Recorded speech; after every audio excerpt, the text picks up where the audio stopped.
Okay, so hopefully you're enjoying E minor, A minor, G, C, and D. I know that I got just hours and hours of fun out of changing from a G to a D chord, and I hope you're the same. I do want to talk a little bit about what is a chord and why do these particular notes sound good together. And it's worth looking into and understanding a little deeper. All right, well, while you're working on those chords, it's time to jump into some more theory. And again, if you don't feel like getting deeper into the theoretical side of things, it's fine if you skip this. If you want to just keep using brute force to work on those chords, that's perfectly fine. But I do think that knowing a little bit of the mental game of music and understanding some of the mechanics behind it is very, very useful. And so I'm going to do my best to explain it in the most practical way.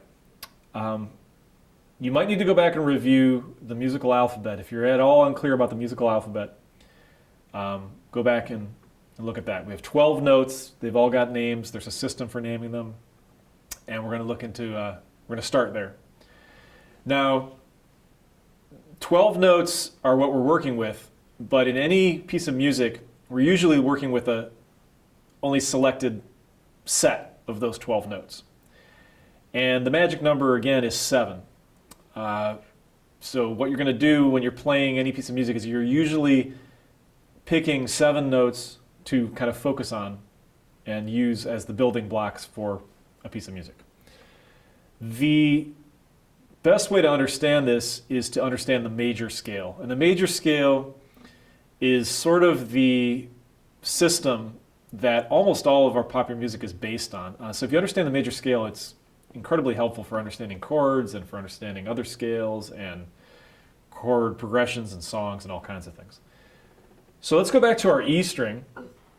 And we talked about naming the 12 notes on this string. I'll do that again really quickly, but I'm not going to stop to explain it. So if you're confused at all, go back and look at the lesson about the musical alphabet.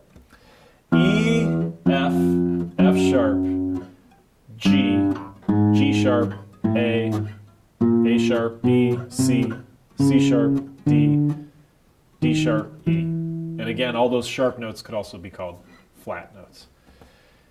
Now, that's 12 notes. We're going to select 12 notes, or 7 notes rather, to use. And there's a particular pattern we're going to use. Another name for the distance between 2 notes when we've got our full set of 12 notes is a half step. So the distance between one fret and another fret is a half step. And that's worth memorizing, half step. So what I just played for you was a series of half steps. 2 half steps, as you might have guessed, is called a whole step. So skipping a fret. Half steps and whole steps. The major scale is made of a specific pattern of half steps and whole steps. And it's going to be very familiar to your ear. Here's the E major scale.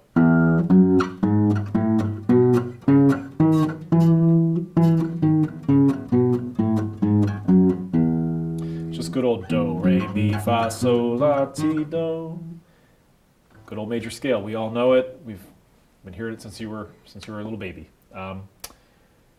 The major scale is a particular pattern of whole steps and half steps. It goes whole step, so I'm going from an open string to the 2nd fret, it's a whole step. Another whole step, 2nd fret to the 4th fret. Half step, okay. Whole step, whole step, whole step, half step. Can be helpful to see it diagrammed out. You can memorize it different ways, but it's whole, whole, half, whole, whole, whole, half. The nice thing about the major scale is you're probably so familiar with it that your ear will tell you if you hit something wrong, and it can be really useful to just try and find them up and down the neck. You can start with an open string like I just did.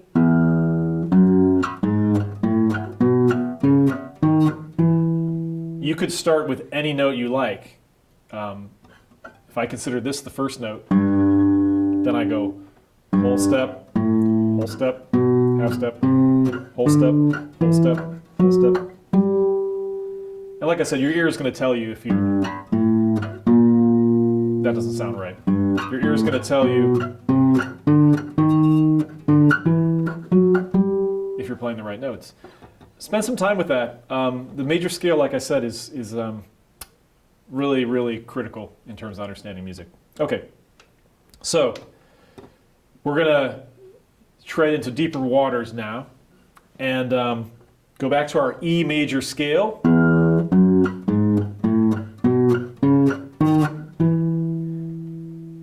I'm going to tell you the letter names of that scale, but we're actually not going to worry about memorizing that right now. Memorizing your major scales is a worthy endeavor and something that I would encourage you to do, but we're not really going to worry about the note names as much at the moment. That being said, though, here are the note names. E, F sharp, G sharp, A, B, C sharp, D sharp, E. What we're going to do is give those numbers. And I was never a good math student in high school. I don't know about you. There is a certain math element to music, though, that is very, very useful. So converting these things to numbers is going to give us a lot of power. Pretty simple, 7-note scale, right? So 1, 2, 3, 4, 5, 6, 7, 8.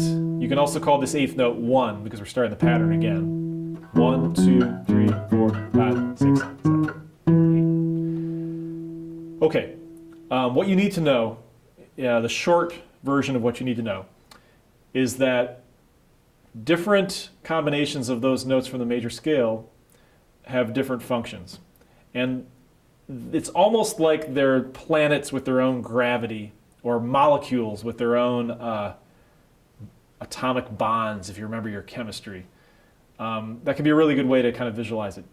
Certain notes are going to work together really well. And the numbers help us to memorize the combinations that work well together. And the combination you really want to learn is 1, 3, and 5. Those 3 numbers from the major scale. So 1 being the first note, 3 being the 3rd note in the scale, okay, and 5 being the 5th note in the scale. 1, 2, 3, 4, 5. Those 3 notes are actually found in the physical vibrations of the string. We'd have to get really technical, but if we actually analyze the frequencies of this string, there are what are called overtones in the vibration of the string, and those actual tones are hiding in there, so that these 3 notes work incredibly well together.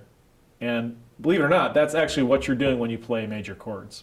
So now that we've decided that the 1st, 3rd, and 5th notes of the major scale work well together, they bond together like molecules, here it is in application to the chords that you already know. Here's a G chord, and I'm playing it in the 2nd, 1st, and 3rd finger position. These notes are G, B, D, G, B, and G. So in case those went by too fast, there's only 3 unique notes, even though there's 6 strings. We have a lot of repetition. We've got 3 different G notes, a couple different B notes, and only 1 D note. G, B, D, G, B, G. Those are the 1st, 3rd, and 5th notes of the G major scale. Okay, so we've got a G chord. What we've done is we've just gone and picked the 3 tones from the G major scale, G, B, and D. And you can do this alphabetically in your head if you like. Start with G as 1 and say G, A, B, C, D. And I think you'll see that B is the 3rd note in that sequence and D is the 5th note in that sequence. It might seem kind of confusing that B is the 3rd note in the G major scale, but you need to remember that the musical alphabet ends at G and then starts again. So we have a G, and the G major scale will be G, A, B, C, D, and so forth.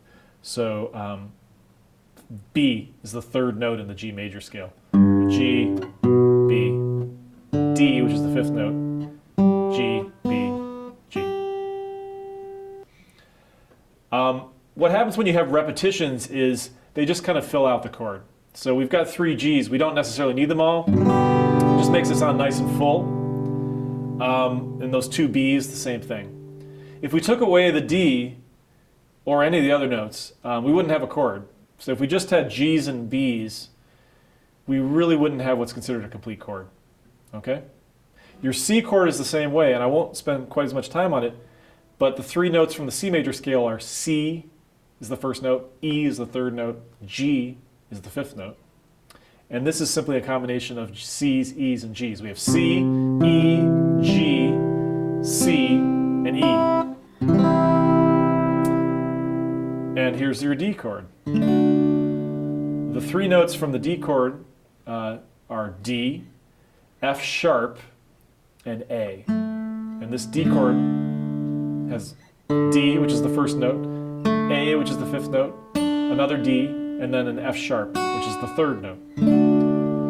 So another name for these chords are triads. They are made of 3 notes, no more, no less. And I said earlier that a chord is 3 or more notes. A triad would be the simplest possible chord. 3 notes, but no more and no less. And so let's move on from there when we learn our next batch of major chords.